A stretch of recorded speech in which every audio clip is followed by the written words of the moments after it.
I just realized a pattern about my training. I don't know whether you guys have picked this pattern about your training as well. Some of you guys that do auto regulation and kind of make your own training programs.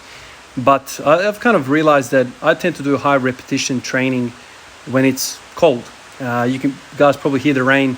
It's been raining all day today, on and off, cold. It's something like 9 degrees at the moment, I think, last time I looked.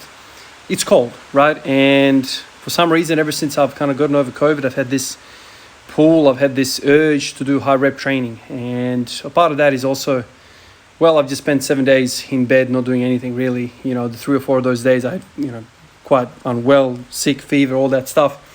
And the whole time I'm like, I'm going to get in. I got in, I started training, and my logic kind of said to me, okay, stay away from that metabolic stress.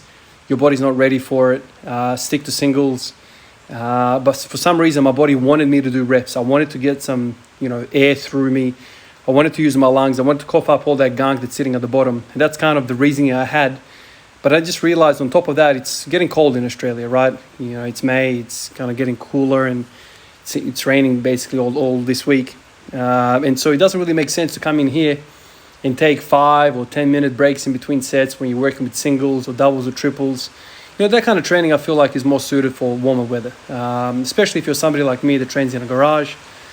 It just makes more sense. It's easier to kind of stay warm, if you will, on a 40-degree day in between sets.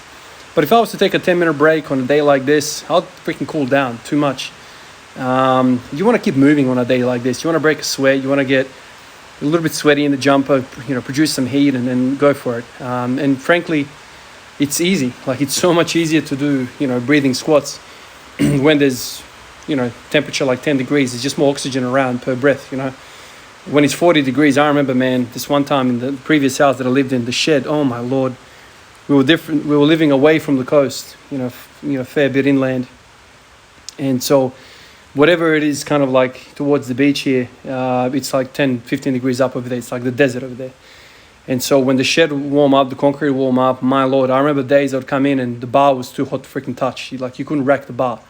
And I remember the first time I did my milk and squats program, or just without the milk, I didn't really drink that much milk.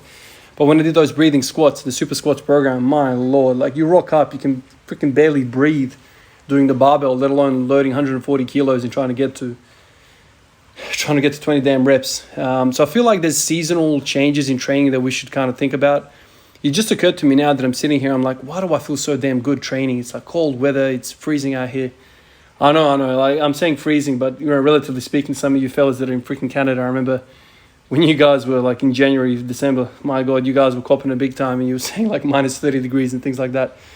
I guess it's all relative, we're used to 40, 45 degree temperature here in Australia, and so when it drops to 10, it's like freezing. But for you guys, 10 is like a freaking summer. So that's what I'm going to do. I'm going to try and push these reps. Today I worked up to 180 for one.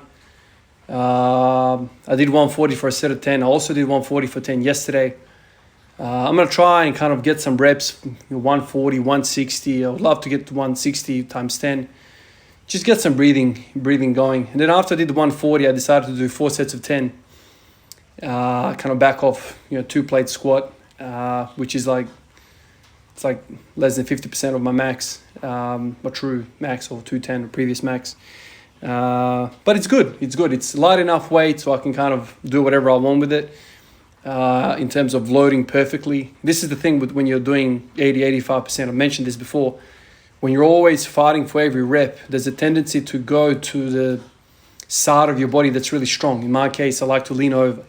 So if you spend too much time between 75 and 85%, you always seem to be getting into those, let's say, non-optimal positions in terms of how we want to squat. You don't want to end up freaking deadlifting a squat.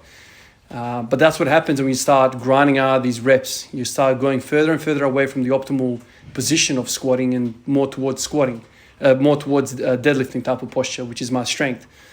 But when you keep the weights kind of like, sub 70%, you can lean onto the quads, you can stay more upright, and you can practice some of those positions. This is the thing where people say, you should kind of stay between 75 and 85%. There's a caveat behind that, and that's that positioning, So there's certain positions you're really strong at. Yeah, sure, your squat might be 210. But if you're going to stay really, really upright, it's probably not 210. It's probably, let's say, 180, 190. So it's a different percentage if you're working off that. Whereas if you do an ugly squat, maybe your max is 220. But you can't base upon those poor position squats, because that's not what you want to practice. And so sometimes when we're thinking about percentages and working off those percentages, you have to think, hard.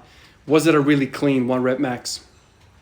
What muscles did I use? So if you're somebody that wants to get more into quads, maybe you should kind of use lighter loads. That's kind of like me. When weights get heavy, I tend to lean over and use the stuff at the back. When it's lighter weights, I always feel my quads. Right now I'm feeling my quads. Do you know what I mean? And I know if I was working between 85 and 75 to 85%, I wouldn't be feeling my quads. I'd be feeling my glutes and my lower back and my posterior chain. That would kind of light up. So it's kind of like there's more to it than just numbers. It's how you approach it. It's what you feel. It's the feedback that you get from the body. So I know a lot of people don't like to think, 50%, that's fluff. It's not fluff. It's 50% if you do the same type of positioning that you did 210. But what if you change it up a little bit and try and stand up and fight a different type of position? That's where it changes. That's where everything changes. And this is where, like I said, numbers don't tell the whole story. Because right now, the 2 plates felt really, really good. I felt like it was a productive training session, even though it's freaking less than 50% of my 1 rep max. Anyway, guys, that's it for me. Another really good day. I've had a couple of days now of really nice training, so I'm pumped. I'm loving it, life and being healthy and all that. Freaking excited to be back at it, man. It's a freaking blessing. Thank you guys from Patreon, all the names that I've mentioned previously. Thank all you guys. YouTube, Instagram, you guys are champions. Love the community. Appreciate you guys. I'll catch you in the next one. Peace out.